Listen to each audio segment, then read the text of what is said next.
চা কবিবিলাক আসলে কেইদিনমান আগত বহুত বৰষুণ হৈছে হা ৩-৪ মাহ আগতে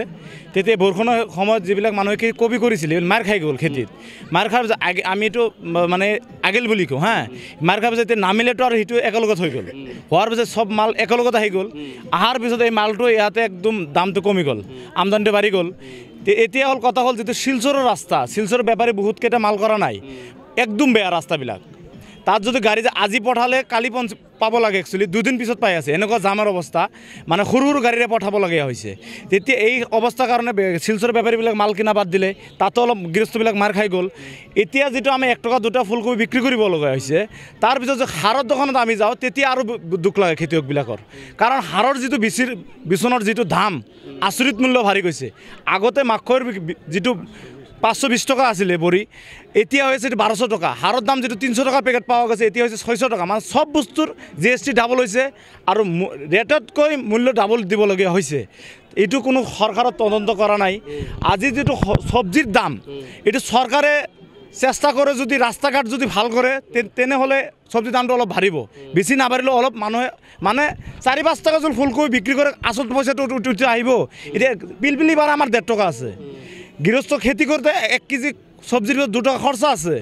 এই যে 7 টাকা 8 টাকা খরচত পড়ি যায় এতিয়া আহি 2 টাকা বিক্রি করা হয় এই খেতিয়কবিলাকে আপোনাৰ কৃষক যিবিলাক লোন লৈছে লোনটো দিবই লাগিব এটো ফ্যামিলি চলাব না নুলে মারিব না সাৰৰ দোকানত যেটো বাকি পৰিছে বাকিখনে দিব আমি সৰকাৰ এটা বস্তু আহ্বান জানাও আপোনালোকে বিচনৰ দামটো কমসে কম কমাই দিয়ক সবজি দাম বঢ়াব পাৰে নোৱাৰে এটো আপোনালোকৰ কিন্তু বিচনৰ দামটো যেটো আপোনালোকৰ হাতত আছে এই বস্তুটো অলপ তদন্ত কৰক যেটো হাৰৰ মূল্য বাঢ়িছে যদি সৰকাৰি ৰেটৰ হিসাবে চাব যা কিন্তু দামটো বেছি লৈ আছে আপোনাৰ যেটো বিচনৰ দাম লৈ আছে সরকারি রেটতকৈ দামটো বেছি লৈ বহুত বেছি লৈ আছে আমি নিউজ যোগাতে বহুত কৈছো কিন্তু অফিসাৰবিলাক আহে আইকেনে চাও ফাৰ্ষ্টত যেদিনা আহে সব সাৰৰ দোকানৰ দৰজা বন্ধ জাপ মাৰি দিয়ে সিহঁতে আগতে গম পায় যে অফিসাৰ আহি আছে তাৰ পিছদিনা খুলে তাৰ মানে কি ইয়াত 2 নম্বৰী কিবা চলি আছে আমাৰ এইবিলাক বস্তু তদন্ত হ'ব লাগে আৰ মানে আমাৰ যিবিলাক কৃষকে লোন লৈছে লোনবিলাক মাফ কৰি দিব লাগে যেটো অৱস্থা এইটো আসলে কথা হল কি আপোনালোকক পাই আনন্দিত হৈছোঁ আৰু কৃষকৰ যেটো দুখ বেদনাৰ কথাটো আপোনালোকৰ ওচৰত কম বুলি ভাবি আছিলোঁ গতিকে যদি আপোনালোক আহিছে কথা হল ফুলকবিটো একেবাৰে আহে এইটো খেতিত ৰাখিব নোৱাৰা এটা সবজি গতিকে বজাৰত খাব 100 গাড়ী ইয়াত আজি এতিয়ালৈকে 500 পৰা 600 গাড়ী আছে এতিয়া বেপাৰী 100 গাড়ীহে কিনিব পাৰিব এতিয়া 500-600 গাড়ী আমদানি হোৱাৰ পিছত বেপাৰী কি কৰিব উপায় নাই এতিয়া যদি বেপাৰীক আমি এনেই দিওঁ তেওঁলোকৰ খৰচ আছে ইয়াত পাৰ কিলো 5 টকা গাড়ী ভাড়া আছে আৰু বিভিন্ন সমস্যা আছে এইবিলাক মই ক'বলৈ নাযাওঁ সেইকাৰণে মানে বজাৰ 100 গাড়ী জায়গা 600 গাড়ী হলে অটোমেটিক বেয়া হ'ব এইকাৰণে মানে কৃষকৰ অৱস্থা যেন মৰিব লাগে নিচিনা হৈছে অসমত বেপাৰীবিলাক কৈ আহিছে যে বিভিন্ন জায়গাত লোকেল মাল ওলাইছে আপাৰ আসামত তেনেকুৱা নাই আমাৰ বেংগলতো ওলাইছে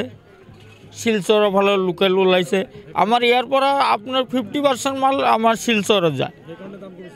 ইয়াৰ কাৰণে 1 নম্বৰ পইণ্ট 2 নম্বৰ পইণ্টটো হল আমদানি বেছি হৈছে ইয়াৰ কাৰণে কমিছে আচ্ছা এতিয়া ধৰক আমি সৰকাৰক অলপ আহ্বান কৰিবই লাগিব যেহেতু আমাৰ অসম সৰকাৰ মুখ্যমন্ত্ৰী ডাঙৰীয়া কৈ আছে যে অসমখন উন্নত 5টা ৰাজ্যৰ ভিতৰত এটা কৰিব গতিকে অসম উন্নত কৰিব হলে গাঁৱৰ পৰাই উন্নত হ'ব লাগিব আমাৰ অসমত বেছি অংশ মানুহ কৃষিজীৱী মানুহ গতিকে কৃষক যদি উন্নতিৰ ফালে না যায় আমাৰ দেশখন আগুৱাই না যায় গতিকে যেটো পৰিস্থিতি হৈছে আমাৰ বিশেষ প্ৰয়োজন হৈছে সৰকাৰে কিন্তু আমাৰ সবজিৰ দাম বঢ়াই দিব নোৱাৰে গতিকে আমাক 2টা কল স্টোৰ ইমিডিয়েট লাগে বেছি মাৰি আৰু বলগা আজি কল স্টোৰ থাকিলে মালখিনি সোমালে হয় খাৰবেটি যেটো বনাইছে আমাৰ উন্নত মানৰ হোৱা নাই আৰু আমাৰ কল স্টোৰৰ যেটো কাৰেণ্টৰ যেটো ইলেক্ট্ৰিচিটি ব্যৱস্থা এটো ফুল ভোল্টেজ লাগে এটো ভোল্টেজত নহব গতিকে মই আপোনালোকৰ জৰিয়তে মুখ্যমন্ত্ৰী ডাঙৰীয়াক কৃষি মন্ত্ৰী মহোদয়ক আমাৰ এমএলএ সাহেবৰ জৰিয়তে আমাৰ অতি শীঘ্ৰে উন্নত মানৰ 2টা কোল্ড ষ্ট'ৰৰ ব্যৱস্থা কৰিব লাগে বালুগাঁও আৰু বেছিমাৰি। তেনেহ'লে আমাৰ কৃষকৰ অলপ অলপ উন্নতি হ'ব আৰু কৃষকৰ উন্নতি হোৱাৰ লগে লগে আমাৰ শিক্ষাৰ অগ্ৰগতি বাঢ়ি যাব। এতিয়া কৃষক যেতিয়া বিদেশলৈ যাব কাম কৰিব, ল'ৰাটো ঘৰত থৈ নাযায়। গতিকে এই ল'ৰা ছোৱালীজনৰ মা দেউতাকৰ লগত বাহিৰত গুচি যাব, অট'মেটিক আমাৰ অসমত শিক্ষাৰ হাৰ কমি যাব আৰু শিক্ষাৰ হাৰ কমি যোৱাৰ লগে লগে বিভিন্ন সমস্যা আহিব, বাল্য বিবাহৰ সমস্যা আহিব। গাঁৱলীয়া মানুহতো শিক্ষা দীক্ষা নাথাকিলে আইন নাজানে, হ্যাঁ,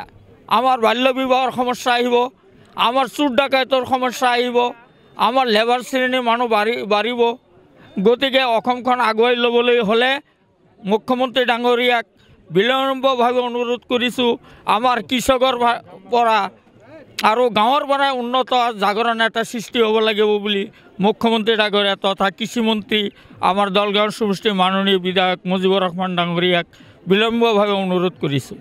যিকোনো খবৰৰ বাবে যোগাযোগ কৰক 7099017330 লগতে 7099017110 নম্বৰত।